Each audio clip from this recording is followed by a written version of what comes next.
Hello and नमस्ते। आज की तारीख है 8 जनवरी। तो देख लेते हैं कौन कौन से न्यूज़ इम्पॉर्टेंट है एग्ज़ाम पॉइंट ऑफ व्यू से। सबसे पहले बात करेंगे नेपाल और इंडिया के रिलेशन से संबंधित।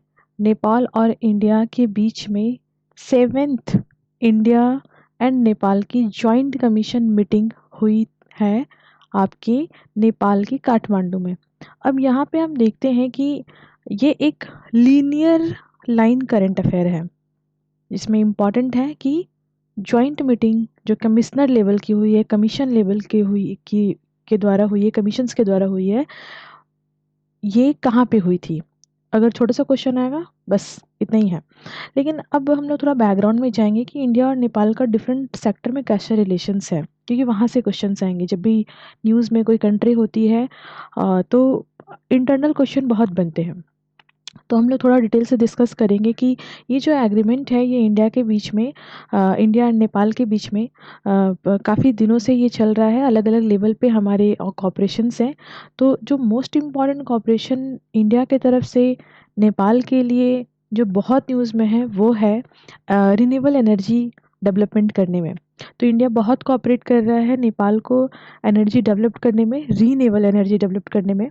अब हम बात करेंगे कि इंडिया 10,000 मेगावाट इलेक्ट्रिसिटी सप्लाई करने वाला है, मतलब सप्लाई इन द सेंस कि जनरेट करने में हेल्प करने वाला है नेपाल को नेक्स्ट डिकेड्स में, यानी कि आने वाले 10 सालों में। साथ ही साथ इसरो के साथ नेपाल ज्वाइंटली सैटेलाइट लॉन्च करने वाला है, जो कि मूनल सैटेलाइट होगी पीएसएलवी के हेल्प से। तो ये भी एक इम्पॉर्टेंट है science and technology, even information के सेक्टर में इंडिया का कॉपरेशन। नाउ हम बात करेंगे इंडिया नेपाल रिलेशंस की, जो हमारी फ्रेंडशिप ट्रीटी है आफ्टर इंडिपेंडेंस। वैसे तो बहुत दिनों से है, इवन अगर हम हिस्ट्री पढ़े तो Nepal is a part of India. तो 1950 से हमारी ट्रीटी चल रही है, पीस ट्रीटी है, फ्रेंडशिप की पीस ट्रीटी है भारत और नेपाल के बीच में। इवन भारत की जो नेबरहुड फर्स्ट पॉलिसी है जिसके तहत नेपाल प्रायोरिटी में है। डिफरेंट सेक्टर में भारत का क्या कॉपरेशन है उसको अगर हम देखें तो पेंडेमिक से पहले का जो ईयर है 1920, तो इसमें अगर हमारी जो बॉर्डर के थ्रू जो ट्रेडिंग हुई है वो है भारत और नेपाल के बीच में $7 बिलियन की।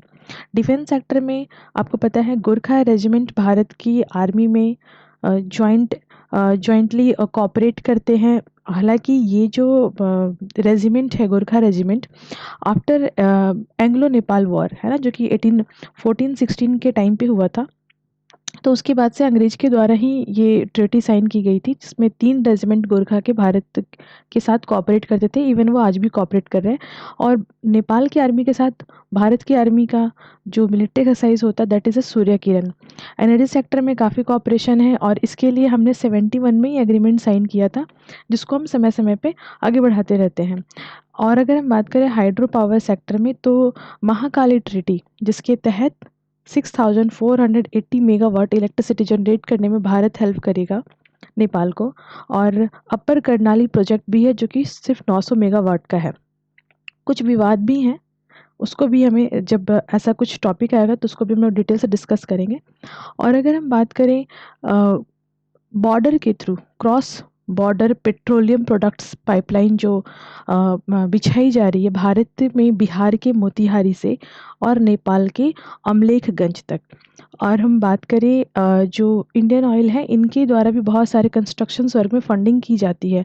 मल्टी सेक्टरल इकोनॉमी डेवलपमेंट में भारत बहुत अलग अलग लेवल पे नेपाल को हेल्प करते रहता है। बायोलेटरल सेक्टर में अगर हम बात करें तो BBIN that is a Bangladesh, Bhutan, India, Nepal एक अलग से ग्रुप है। और मल्टी सेक्टरल में अगर हम बात करें तो बिम्स्टेक जो है उसमें एक प्रमुख है। अब हम थोड़ी सी बात कर लेते हैं नेक्स्ट जो हमारी न्यूज़ है IMD के बारे में। देखो ये न्यूज़ जो है वो मौसम से संबंधित है। IMD ने इशू किया है ऑरेंज अलर्ट डिफरेंट पार्ट में, जिसमें प्रमुख है Punjab, Haryana, Delhi, NCR, UP, Bihar region. साथ ही साथ IMD ने ये भी बताया है कि जो हमारे फिशर्स हैं जो कोस्टल एरिया में वर्किंग करते हैं उनको मना किया गया है। Specifically Tamil Nadu, bay of Bengal वाला गल्फ ऑफ मन्नार का जो एरिया है वहाँ पे फ़िशिंग अभी प्रिवेंट करने की बात की जा रही है, बिकॉज़ काफ़ी हेवी रेन की संभावना है एंड साथ ही साथ जो है हवा का जो स्पीड होगा वो काफ़ी ज़्यादा होगा 55 किलोमीटर पर आवर के स्पीड से, तो वो काफ़ी ज़्यादा कॉम्प्लिकेटेड होगा। अदर राज्य में भी येलो और जो अलर्ट है वो जारी किए गए, बट मोस्टली हमें ये देखना है जो टर्म्स हमारे सामने आ रहे हैं, orange alert, yellow alert, even red alert. तो हम इसे थोड़ा सा समझ लेते हैं। देखो, आईएमडी के द्वारा जारी किया जाता है। जब भी येलो अलर्ट की बात की जाती है तो आपको ये ध्यान में रखना है कि जो रेनफॉल है वो 64 यानी 64 से लेकर के 105 मिलीमीटर तक रेनफॉल हो सकता है। और ये भी बताया जाता है कि ये 2 घंटे तक लगातार किसी भी एरिया में रेनफॉल अगर होने की संभावना होती है तो येलो अलर्ट जारी किया जाता है। बारिश इसमें काफ़ी ज़्यादा होती है। उसके बाद आता है ऑरेंज अलर्ट। तो ऑरेंज अलर्ट जो है वो काफ़ी खतरनाक माना जाता है, बाढ़ आने की संभावना होती है। इसमें लगभग 115 से लेकर के 200 प्लस यानी 204 रफली लिखा हुआ है, तो 200 ये आईएमडी की वेबसाइट पे, तो 200 अप्रॉक्सीमेटली आप याद कर सकते हैं। 115 से 200 मिलीमीटर बारिश जो है यहाँ पे हो सकती है, तो ये एक इम्पॉर्टेंट है। बाढ़ आने की संभावना होती है बहुत सारे रीजन में। रेड अलर्ट तो बहुत ही खतरनाक है, जिसमें बाढ़ के साथ साथ भूस्खलन भी होती है, जिसमें 200 प्लस से जितनी भी अधिक हो सके बारिश आने की संभावना होती है, तो ये जारी किया जाता है। तो ये इम्पॉर्टेंट है डेटा हमारे लिए ऑरेंज, येलो, रेड अलर्ट का। चलिए अब हम बात करते हैं नेक्स्ट जो हमारी न्यूज़ है वो heal in India, heal by India initiative की। तो इसको थोड़ा डिटेल से समझेंगे, ये है क्या। देखिए, ये जो इनिशिएटिव है ये हमारे हेल्थ केयर फैसिलिटीज़ को बूस्ट करती हुई नज़र आ रही है वर्ल्ड लेवल पे। World class medical facilities provide करना, वर्ल्ड क्लास ट्रीटमेंट प्रोवाइड करना, हेल्थ केयर स्पेक्ट्रम क्रिएट करना, मॉडर्न मेडिसिन, योगा, आयुर्वेदा के हेल्प से इवन जो हमारी ट्रेडिशनल प्रैक्टिसेस हैं उनको वर्ल्ड लेवल पे पहुंचाने के लिए ये heal in India and heal by India, तो नाम से ही समझ में आ रहा है, जिसकी अभी मीटिंग हुई थी, इसको किस तरीके से कंस्ट्रक्टिवली और आगे बढ़ाया जा सके। तो ये 8 जनवरी को मीटिंग हुई थी। तो इसमें अभी ये न्यूज़ है, बट इससे हमारा काम नहीं होगा। हमें समझना होगा कि इसके तहत क्या क्या चीज़ें होती हैं। ये heal in India, heal by India क्या मतलब है। तो देखिए, बेसिकली जो फॉरेन के लोग होते हैं उनको मेडिकल फैसिलिटीज़ एक्सेस करने के लिए इंडिया में अगर वो आते हैं तो उन्हें काफ़ी दिक्कतों का सामना करना पड़ेगा, उन्हें जानकारी इकट्ठी करनी पड़ेगी, बहुत समय लगेगा। तो उस चीज़ को बहुत ईज़िली एक्सेसिबल बना सकें, हम वर्ल्ड लेवल पे अपने आप को मेडिकल सेक्टर में पहुंचा सकें, तो हमारे यहाँ वेलनेस टूरिज़्म का एक कंसेप्ट गवर्नमेंट ऑफ इंडिया ने स्टार्ट किया है, जिसमें अतिथि देवो भव की जो हमारी भावना है वो प्रकट होती है। इससे हमें बहुत फ़ायदा भी है, जिसे हम डिस्कस करेंगे। अभी हम यहाँ पे देखेंगे कि ये जो हमारी हील इन इंडिया वाली बात है, राइट, तो ये हमारी जो मिनिस्ट्री ऑफ हमारी हेल्थ एंड फैमिली वेलफेयर है, इनके द्वारा वर्ल्ड क्लास लेवल का जो इंफ्रा होता है, डिजिटल जो भी हेल्प हो सकते हैं मेडिकल सेक्टर में, किस तरीके से डॉक्टर होने चाहिए, किस तरीके का स्किल होना चाहिए, किस तरीके का लैंग्वेज एक्सपर्टीज़ होनी चाहिए, उस पर वर्क करेंगे मेडिकल सेक्टर में। एंड इसके लिए सबसे पहले जो बाहर से आते हैं उनको किस तरीके से एक्सेस करना होता है, क्या वे होता है वो समझिए। तो MVT पोर्टल होता है, that is a medical value travel. तो इसमें वो किस तरीके से ट्रेवल करेंगे भारत में, ये पोर्टल पे वो जानकारी अपना इकट्ठा करेंगे कि उनकी जो हेल्थ प्रॉब्लम है वो क्या है, कहाँ कौन से शहर में दिखवाएंगे, कौन से हॉस्पिटल में दिखाएंगे, कौन से डॉक्टर से दिखवाएंगे, डॉक्टर से कंसल्ट कर सकते हैं। तो इस तरह की चीज़ें यहाँ पे उपलब्ध होती हैं। उसके बाद उनको वीज़ा का इन्फॉर्मेशन लेना होता है कि वीज़ा किस तरीके से उनको प्राप्त होगा मेडिकल के लिए। तो मेडिकल के लिए वीज़ा भारत जो है वो 150 प्लस कंट्री को प्रोवाइड करता है। ये वीज़ा जो है वो इंडिया रेगुलर मतलब अवेलेबल करवाता है, या समटाइम्स जो होता है पेपर मेडिकल वीज़ा एप्लीकेशन के थ्रू भी एक्सेस किया जाता है। आयुष ट्रीटमेंट अगर किसी को करवाना हो, है ना, तो उसके लिए भी ये पहले ये नहीं था, मेडिकल वीज़ा फैसिलिटीज़ में आयुष इंक्लूड नहीं था, बाद में इसको भी इंक्लूड किया गया। अब हम यहाँ पे देखेंगे कि जो डिजिटल इंडिया हमारा है, राइट, ये जितने भी पोर्टल हो गए या वीज़ा इन्फॉर्मेशन ऑनलाइन जो भी चीज़ें हो रही हैं, तो ये कहीं ना कहीं डिजिटल इंडिया के स्ट्रांग होने से ये चीज़ ज़्यादा अच्छी तरीके से एक्सेसिबल हो रही है। तो ये कहीं ना कहीं भारत को एक स्ट्रांगली डिजिटल प्लेटफॉर्म पे वर्ल्ड लेवल पे खड़ा करता है, और साथ ही साथ यहाँ पे जॉब भी क्रिएट होता है इस सेक्टर में। जॉब भी क्रिएट होता है। नाउ हम बात करेंगे कि जो हमारे फ़ॉरेन से जो हेल्थ केयर फैसिलिटीज़ को एक्सेस करना चाहेंगे, उनको पहले तो अपनी जर्नी स्टार्ट करने से पहले डॉक्टर से कंसल्ट करना। भारत के लिए एडवांटेज है, अभी एडवांटेज क्या है, जैसे कि भारत में इंफ्रा क्रिएट होगा वर्ल्ड क्लास का, लैंग्वेज के लिए लोग प्रिपेयर करके जॉब यहाँ पे एक्सेस करेंगे, आईटी सेक्टर में जॉब क्रिएट होगा, अलग-अलग डिफरेंट ऐप डेवलप्ड होंगे, डिफरेंट प्राइवेट सेक्टर कंपनियाँ डेवलप्ड होंगी, जो एसोसिएट करने का काम करेंगी। तो कुल मिलाकर के भारत के लिए एडवांटेज ही है, वो रहेंगे यहाँ पे, रेंट देंगे, खाएँगे, तो मतलब आप समझ रहे हो मल्टी लेवल पे भारत को फ़ायदा है।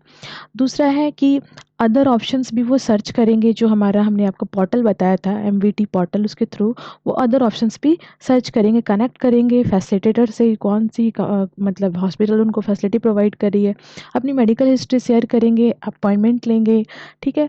फिर उनका जो वीज़ा है वो फाइनलाइज हो चुका होगा, चूँकि वो पहले वीज़ा के लिए अप्लाई करेंगे, उसके बाद से वो आएँगे, ट्रीटमेंट कराएँगे और घर वापस जाएँगे। तो ये है heal in India and heal by initiative, जो हील बाय इंडिया इनिशिएटिव। अब हम थोड़ी सी हाइलाइट्स देख लेते हैं। अब ये हाइलाइट्स दरअसल क्या है कि कुछ ऐसे न्यूज़ हैं जो सिर्फ वन लाइन के हैं, और कुछ ऐसे न्यूज़ है जिनको डिस्कस करना पड़ेगा थोड़ा डिटेल से, जिसमें कंसेप्ट लगेगा, तो वो हम इसको हाईलाइट के माध्यम से देख लेते हैं। डिटेल वाला जो पार्ट होगा उसको नेक्स्ट क्लास में हम लोग देख लेंगे। तो सबसे पहले हम लोग देखते हैं यहाँ पे कि जो अपने पीएम है, तो वाइब्रेंट गुजरात समिट 24 में पार्टिसिपेट करने के लिए 3 दिन के दौरे पे हैं, जहाँ पे वो अलग-अलग लीडर से मिलेंगे। और जो हमारा फिनटेक है गुजरात के लिए specifically, not for India, fintech को, टेक्नोलॉजी को किस तरीके से बूस्ट करना है, उस पे वहाँ पे वर्क होगा।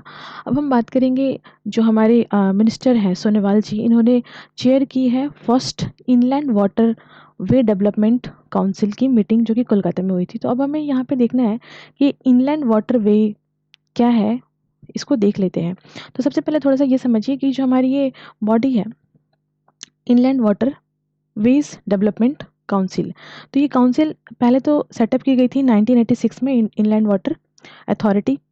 अब इस मीटिंग में हुआ क्या है, इस मीटिंग में बेसिकली जो प्राइवेट सेक्टर है उनका किस तरीके से एसोसिएशन होगा, किस तरीके से वो कॉपरेट करेंगे डेवलपमेंट में। बेसिकली जो इनलैंड वाटरवे यानी कि नदियों के थ्रू ट्रांसपोर्ट करके जो इकोनॉमी जनरेट करना है, तो उसमें 2% अभी हम लोग कर पा रहे हैं। 2% का हमारा टारगेट अचीव हो रहा है, इसे बढ़ा के 5% किया गया है। हालांकि ये जो विज़न 2030 है, इनलैंड का है, ये इंडिया का नहीं है। इनलैंड वाटर वे के द्वारा इकोनॉमी जनरेट करना, डेवलप करना, चूँकि कॉम्प्लिकेटेड है, डिफरेंट राज्य की डिफरेंट नदियाँ हैं, उनको कैसे मतलब सेटअप करना है, किस तरीके के वे हैं हमारे, उनको और डेवलप कैसे करना है, इसे बहुत वर्क करने की ज़रूरत है। तो ये स्लोली प्रोसेस भी है, क्योंकि इसमें डिफरेंट राज्यों का एक हेल्प लगता है, और हमारे यहाँ आपको पता है डेवलपमेंट से ज़्यादा पॉलिटिक्स होती है, तो इसलिए समय लगेगा। इसलिए विज़न 2030 का ये मामला है। और वैसे फ़िलहाल इसमें 60 हमारे बड़े प्रोजेक्ट चल रहे हैं, जिसमें लगभग 19 कंप्लीट हो चुके हैं, और काफ़ी मतलब इन्वेस्टमेंट वाला ये जो हमारा प्रोजेक्ट है।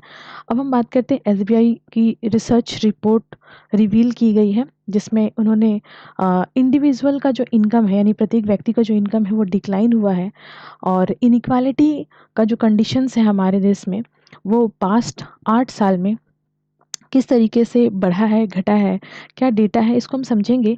अब देखो यहाँ पे इसे समझने के लिए ना हमें गिनी कोएफ़िशिएंट को समझना पड़ेगा, और बहुत सारी चीज़ों को कंसेप्ट समझना पड़ेगा। तो ये आर्टिकल को मैं आपके साथ डिटेल से डिस्कस करूँगी विद कंसेप्ट। बस अब ये हाइलाइट समझिए, क्योंकि ये आज का न्यूज़ है। डिटेल से हम लोग इसे डिस्कस करेंगे।